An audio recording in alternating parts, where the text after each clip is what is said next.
சென்னை ஆலந்தூர்ல கள்ள ஓட்டு காரணமாக தன்னுடைய வாக்கை இழந்திருக்கிறார் ஒரு முதல் முறை வாக்காளர். என்ன நடந்தது அப்படிங்கறத கேட்போம்.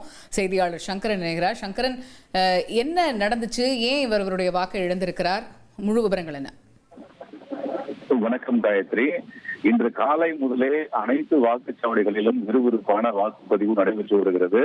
ஆலந்தூர் சட்டப்பேரவை தொகுதிக்கு உட்பட்ட கொளப்பாக்கம் அரசு மேல்நிலை பள்ளியில அந்த ஒரு பள்ளியில மட்டும் 18 வாக்குச்சாவடிகள் அமைக்கப்பட்டிருக்கிறது.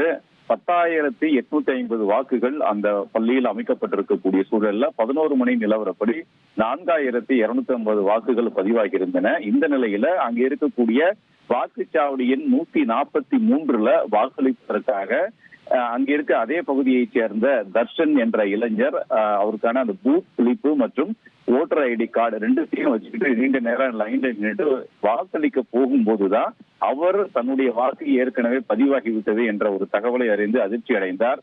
தன்னுடைய பெயரிலேயே தன்னுடைய கையெழுத்து போலவே அங்கு வாக்கு பதிவாகி இருக்கிறது என்பதை தெரிந்து அதிகாரிகளிடம் அவர் கேட்டிருக்கிறார். அவர் முதல் முறையாக தற்போதுதான் வாக்களிப்பதற்காக மிகுந்த ஒரு ஆசையோடு அந்த வரிசையில் நின்று வாக்களிக்க சென்ற நிலையில் அவருக்கு இந்த திடீர் ஏமாற்றம் ஏற்பட்டது. அதிகாரிகளிடம் முறையிட்ட போது இது என்ன நடந்தது என்பது குறித்து விசாரிக்கிறோம், அதுவரை காத்திருங்கள் என்று வாக்குச்சாவடியில் இருந்த அலுவலர்கள் தெரிவித்திருக்கிறார்கள். இதனால் நீண்ட நேரம் அந்த இளைஞர் தமக்கு நீதி கிடைக்குமா என்று எதிர்பார்த்து நீண்ட நேரம் காத்திருந்து அங்கிருந்து புறப்பட்டு சென்றார்.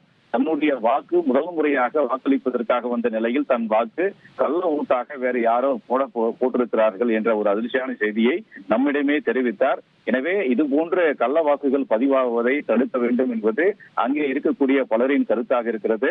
இந்த விவகாரத்தில் அந்த வாக்குச்சாவடி அலுவலர்கள் என்ன முடிவு எடுக்க போகிறார்கள், மாலை வாக்குப்பதிவு முடிவதற்குள் இதை யார் கள்ள வாக்கு பதிவு செய்தார்கள் என்பதை கண்டறிவார்களா என்ற கேள்வியும் எழுந்திருக்கிறது. தற்போது அந்த இளைஞர் ஏமாற்றத்துடன் அந்த வாக்குச்சாவடியில் இருந்து கிளம்பியிருக்கிறார் என்பதுதான் தற்போது கிடைத்திருக்கக்கூடிய தகவல்களாக இருக்கிறது. விவரங்களுக்கு நன்றி சங்கரன். இதனிடையே தன்னுடைய வாக்கை இழந்த அந்த முதல் முறை வாக்காளர் தந்தி டிவிக்கு பேட்டி கொடுத்திருக்கிறார். அவர் என்ன சொல்லியிருக்காருங்கிறத பார்க்கலாம். நான் இதுமாரி எலெக்ஷனாக இதுமாரி வந்தேன், ஓட்டு போட வந்தேன். நான் இப்போ தான் அப்ளை பண்ணி இது மொதல் டைமாக வந்தேன். ஓட்டை யாரோ மாற்றி இது போட்டுக்கிறாங்க. அந்த இடத்துல சிக்னேச்சர் என்னோடய சிக்னேச்சர் தான் இருக்குது. இதுமாரி சொன்னால் ஒரு ஹாஃப் அன் வெயிட் பண்ணுங்க சொல்லியிருக்காங்க. அதனால இருக்கேன், இவ்வளோ வெயிட் பண்ணுறேன். ரொம்ப அதிர்ச்சியாக தான் இருக்குது. இதுமாரி நான் இதுமாரி பண்ணுற நேரத்தில் வேறு யாரோ என் ஓட்டு இது பண்ணிட்டு இருக்காங்க. சார், நீங்கள் முறையிட்டு கம்ப்ளைண்ட் பண்ணிருக்கீங்களா? சார் இனிமேல் இது பண்ணணும் சார். அப்போ கம்ப்ளைண்ட் இனிமேல் எழுதி சொல்லியிருக்கோம். அதனால ஹாஃப் அன் ஹவர் வெயிட் பண்ண சொல்லியிருக்காங்க. அதை நிற்கணும், வெயிட் பண்ணுறோம். 1,28,00,000 மனங்களை வென்ற தந்தி டிவி யூடியூப் சேனல். தவிர்க்க முடியாத தம்ப்நெயில், கலக்கலான கான்டென்ட்ஸ். நீங்களும் இந்த குடும்பத்தில் இணைய இப்பவே சப்ஸ்கிரைப் பண்ணுங்க. அசுரபலம் கொண்ட எங்கள் டிஜிட்டல் கரங்களில் உங்கள் விளம்பரங்களை சேர்க்க வாட்ஸ்அப் பண்ணுங்க. 8939888838. Email advttv@dttv.in.